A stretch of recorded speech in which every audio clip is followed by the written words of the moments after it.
Brought to you by Kuku FM. Download the app now.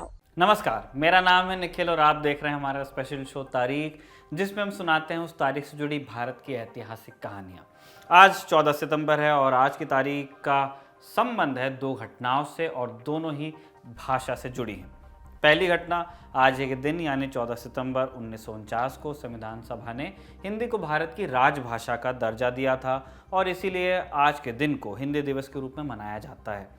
और दूसरी घटना है, आज ही के दिन सन 2000 में तत्कालीन प्रधानमंत्री अटल बिहारी वाजपेयी ने अमेरिकी संसद में अंग्रेजी में भाषण दिया था।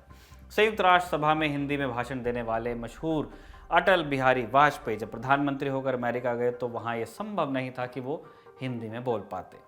खैर, इसके कुछ साल बाद एक अमेरिकी राष्ट्रपति चुनाव प्रचार के दौरान खुद हिंदी में वोट मांग रहा था। ट्रंप भारतीयों को रिझाने के लिए कहते रहे, अब की बार ट्रंप सरकार। क्या अमेरिका में रहने वाले भारतीयों को अंग्रेजी समझ नहीं आती? फिर भी उन्हें रिझाने के लिए ट्रंप हिंदी में बोल रहे थे। इसकी एकमात्र वजह थी भाषा। 20वीं सदी के महानतम दार्शनिकों में से एक हैं लुडविग विटगेंस्टाइन, जिन्हें भाषा के दर्शन का पितामह माना जाता है।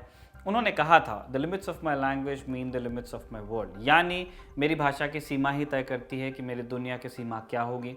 अब प्रश्न उठता है कि आखिर भाषा से दुनिया की सीमा कैसे तय होती है। भाषा को लेकर दर्शन का एक पुराना लेकिन बेसिक सवाल है।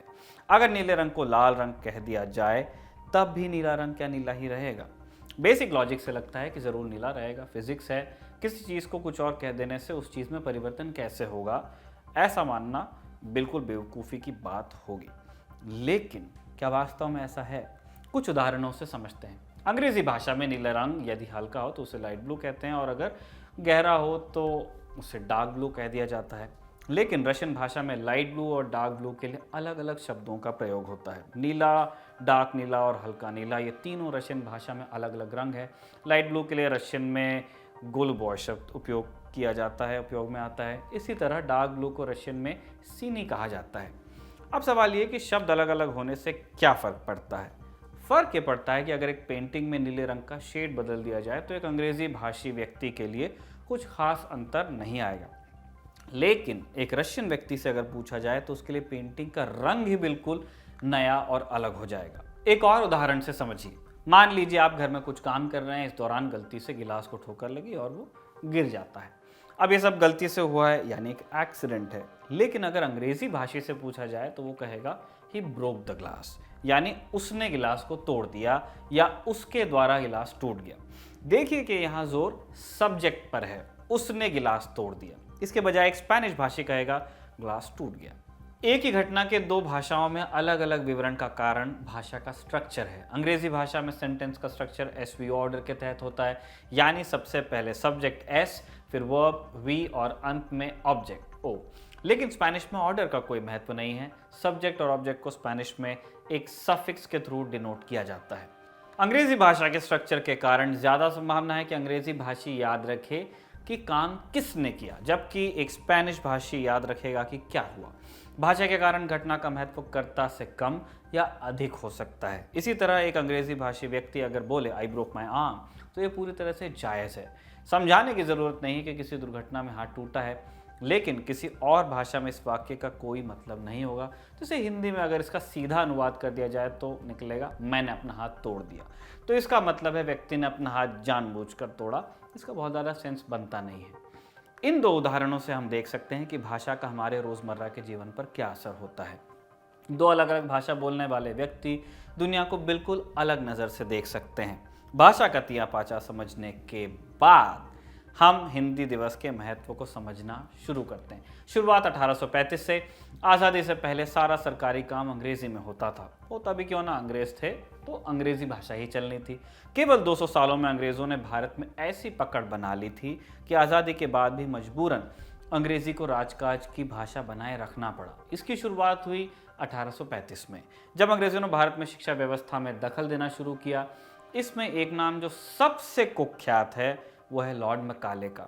पुनर्जन्म का कॉन्सेप्ट हिंदू धर्म में है, लेकिन इसी भारतीय संस्कृति से नफरत करने वाले लॉर्ड मैकाले ने कभी नहीं सोचा होगा कि भारतीय हर 6 महीने में उसका ही पुनर्जन्म करते रहेंगे। हम बात कर रहे हैं सोशल मीडिया और व्हाट्सएप पर लॉर्ड मैकाले की स्पीच की। वो स्पीच जिसमें उसने कथित रूप से कहा था कि पूरे भारत में भ्रमण के दौरान मैंने एक भी भिखारी नहीं देखा और इसका कारण है यहाँ की भाषा और संस्कृति।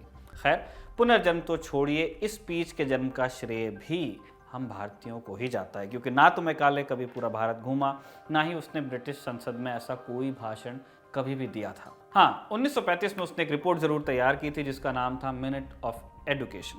और सोशल मीडिया के शूरवीरों को एक बात का श्रेय जरूर जाता है, वो ये कि लॉर्ड मैकाले ने जो रिपोर्ट बनाई थी उसका लमसम यही निकलता है कि वो भारत की भाषा और संस्कृति को अंग्रेज़ों से कमतर और नीचे दर्जे का समझता था। इसके बावजूद उसका मुख्य एम कुछ और था, लक्ष्य कुछ और था। उसका मानना था कि अगर अंग्रेज़ भारत में शिक्षा पर खर्च करें तो उसका फ़ायदा भी उन्हें ही मिले। मिनट ऑफ एजुकेशन में वो लिखता है, हम अंग्रेज़ी बोलने वालों का एक ऐसा वर्ग तैयार करें जो हमारे और शासित लोगों के बीच पुल का काम करे। उनका रंग और खून तो भारतीय हो, पर सोच, नैतिकता और बुद्धिमत्ता अंग्रेज़ों के मुताबिक हो। भारत आज़ाद हुआ तो भाषा को लेकर एक नई बहस शुरू हो गई। संविधान सभा को तय करना था कि भारत की आधिकारिक भाषा क्या होगी।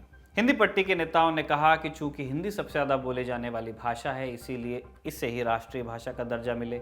भारत में भाषा की बहस क्षेत्रीय अस्मिता की बात से उपजती है, लेकिन केरल में अगर कोई और भाषा बोली जाए तो इससे दिल्ली में रहने वाले किसी व्यक्ति को क्या दिक्कत हो सकती है। इसीलिए ये समझना ज़रूरी है कि सवाल इसको लेकर नहीं था कि आम लोग कौन सी भाषा बोलते हैं, बल्कि ये कि राजकाज की भाषा कौन सी होगी। भारत में जहाँ कोस कोस पर पानी और चार कोस पर बोली बदल जाती है, वहाँ किसी एक भाषा को सार्वभौमिक कह देना अतार्किक बात थी। लेकिन राजकाज के लिए कोई एक ही भाषा हो सकती थी। संविधान के तहत आज़ादी के बाद केंद्र और राज्यों में शक्ति का बंटवारा होना था और दक्षिण के अधिकतर राज्यों में यह संभव नहीं था कि सरकारी कामकाज के लिए हिंदी को अपनाया जाता। इसका एक मुख्य कारण यह था कि इस तरह सरकारी पदों में एक भाषी लोगों का आधिपत्य हो जाता और बाकी लोग पीछे रह जाते। इसीलिए दक्षिण के अधिकतर नेताओं ने इसका विरोध किया। हंगामा तब खड़ा हुआ जब इस मुद्दे पर बहस के दौरान संविधान सभा के एक मेंबर आर.वी. धुड़ेकर ने कहा, जो लोग हिंदुस्तानी नहीं बोल सकते हैं उन्हें भारत में रहने का कोई अधिकार नहीं है। धुड़ेकर साहब को इस बात का क्रेडिट दिया जाना चाहिए कि उन्होंने पाकिस्तान जाने को नहीं कहा, वो भी तब जबकि पाकिस्तान जाने के लिए पासपोर्ट की भी ज़रूरत नहीं थी। बहस आगे बढ़ी तो संविधान सभा की एक सब कमेटी ने रेकमेंड किया कि हिंदुस्तानी जो देवनागरी या पर्शियन लिपि में लिखी जा सके, फारसी लिपि में, भारत की राष्ट्रभाषा हो सकती है और जब तक ज़रूरत हो अंग्रेज़ी को दूसरी आधिकारिक भाषा के रूप में बनाकर रखा जाए। अंततः मुंशी अयंगर फॉर्मूले के तहत तय हुआ कि हिंदी को राष्ट्रभाषा नहीं बल्कि राजभाषा का दर्जा दिया जाए। साथ ही ये भी तय हुआ कि अगले 15 सालों तक राजकीय काम के लिए अंग्रेजी का उपयोग किया जाए। लेकिन इसमें यह भी निहित था कि धीरे धीरे अंग्रेजी को फेज आउट करके हिंदी को एकमात्र आधिकारिक भाषा के रूप में उपयोग में रखा जाए। जब 15 सालों के लिए तय वक्त पूरा होने को आया तो 1963 में अंग्रेजी को हटाने की मांग दोबारा जोर पकड़ने लगी। दक्षिण भारत में छात्रों ने हिंसक प्रदर्शन शुरू कर दिए। नतीजतन सरकार ने ऑफिशियल लैंग्वेज एक्ट 1963 पास किया, जिसके अनुसार अंग्रेजी को राजकीय भाषा के रूप में बरकरार रखने का प्रावधान रखा गया। इसमें भी हिंदी को बढ़ावा देने पर जोर दिया गया, लेकिन कोर्ट, विधायी दस्तावेजों और राज्य केंद्र के बीच संचार की भाषा अनिवार्य रूप से अंग्रेजी ही बनी रही और तब से लेकर अब तक शासकीय काम के लिए हिंदी का मुद्दा ज्यों का त्यों बना हुआ है। हमने थोड़ी देर पहले आपको बताया था कि आज के दिन साल 2000 में अटल जी ने अमेरिकी सीनेट में भाषण दिया था, तो भाषा को लेकर उनका भी एक किस्सा सुना देते हैं। मनोहर श्याम जोशी हिंदी भाषा के बड़े साहित्यकारों में उनका नाम आता है। उनका एक उपन्यास है क्या। इसके लिए जोशी जी को 2005 में साहित्य अकादमी पुरस्कार से सम्मानित किया गया था। अब इस क्या शब्द का कोई हिंदी अर्थ नहीं है। ये कुमाऊनी बोली का शब्द है जिसका हिंदी में अर्थ अगर निकाला जाए तो मतलब आसपास आएगा इसके कि कुछ अजीब सा, उसकी बात हो रही है क्या।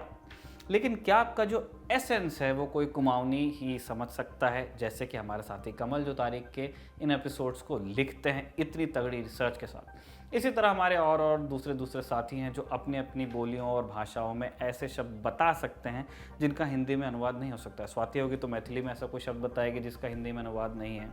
इसी तरह और भी लोग हो सकते हैं। दुनिया की सभी भाषाओं में ऐसे तत्व हैं जो ऐसी भावनाएं व्यक्त करते हैं जिससे कोई ऐसा व्यक्ति ही समझ सकता है जो उसी भाषा को बोलने वाला हो जिसमें ये भाव या शब्द आया हो। 1977 में जब अटल बिहारी वाजपेयी विदेश मंत्री थे तो उन्होंने साप्ताहिक हिंदुस्तान पत्रिका में अपनी कविता छपने के लिए भेजी। पत्रिका के एडिटर उस समय होते थे मनोहर श्याम जोशी। कविता जब आई नहीं कुछ दिन तक के तो उन्होंने एडिटर को एक पत्र लिखकर भेजा ऐसे। प्रिय संपादक जी जयराम जी की अत्र कुशलम तत्राशस्त अपरंच समाचार ये है कि कुछ दिन पहले मैंने एक अदद गीत आपकी सेवा में रवाना किया था, पता नहीं आपको मिला या नहीं, पहुंच की रसीद भी अभी तक मिली नहीं है। नीका लगे तो छाप ले वरना रद्दी की टोकरी में फेंक दे। इस संबंध में एक कुंडली लिखी है। इसके बाद वाजपेयी जी ने एक कविता लिखी हुई थी, कैदी कभी लटके हुए संपादक की मौज, कविता हिंदुस्तान में मन है कांजी हौज, मन है कांजी हौज सब्र की सीमा टूटी, तीखी हुई छपास क्या करे टूटी फूटी, कह कैदी कविराय कठिन कविता कर पाना, लेकिन उससे कठिन कहीं कविता छपवाना। जोशी जी भी तब के माने हुए पत्रकार और साहित्यकार थे, सो उन्होंने अटल जी को इस कलेवर में जवाब लिख करके भेजा, नहले पे दहला। आदरणीय अटल जी महाराज, आपकी शिकायती चिट्ठी मिली। इससे पहले कोई एक सज्जन टाइप की हुई एक कविता दस्ती दे गए थे कि अटल जी की है, न कोई खत न कहीं दस्तखत। आपके घर फोन किया तो किन्हीं पीए महोदय ने कह दिया कि हमने कोई कविता नहीं भिजवाई। आपके पत्र से स्थिति स्पष्ट हुई और संबद्ध कविता पृष्ठ 15 पर प्रकाशित भई। आपने एक कुंडली कही तो हमारा कवित्व भी जागा। कह जोशी कविराय सुनो जी अटल बिहारी, बिना पत्र के कविवर कविता मिली तिहारी, कविता मिली तिहारी साइन किंतु न पाया, हमें लगा चमचा कोई खुद ही लिख लाया। कविता छपे आपकी यह तो बड़ा सरल है, टाले से कब टले नाम जब स्वयं अटल है। तारीख के एपिसोड में आज के लिए इतना ही, लेकिन चलने से पहले एक मैसेज। अटल जी की जिंदगी के दिलचस्प किस्सों से रूबरू होना चाहते हैं तो हमारे स्पॉन्सर कोको एफएम ऐप पर अटल बिहारी वाजपेयी नाम की ऑडियो बुक उपलब्ध है। इसके लिए आपको कोको एफएम ऐप पर सब्सक्रिप्शन लेना होगा और ललन टॉप के दर्शक LT20 कोड का इस्तेमाल कर सब्सक्रिप्शन पर 20% का डिस्काउंट पा सकते हैं। साथ ही कोको एफएम ऐप पर आपको इतिहास, कला, राजनीति, साहित्य जैसे तमाम विषयों से जुड़ी ऑडियो बुक्स मिलेंगी। तारीख के इस शानदार एपिसोड को लिखा था हमारे साथी कमल ने और कैमरे पर इसे बड़ी मेहनत से रिकॉर्ड किया था हमारे प्यारे मित्र सचिन ने। देखते रहिए दी ललन टॉप।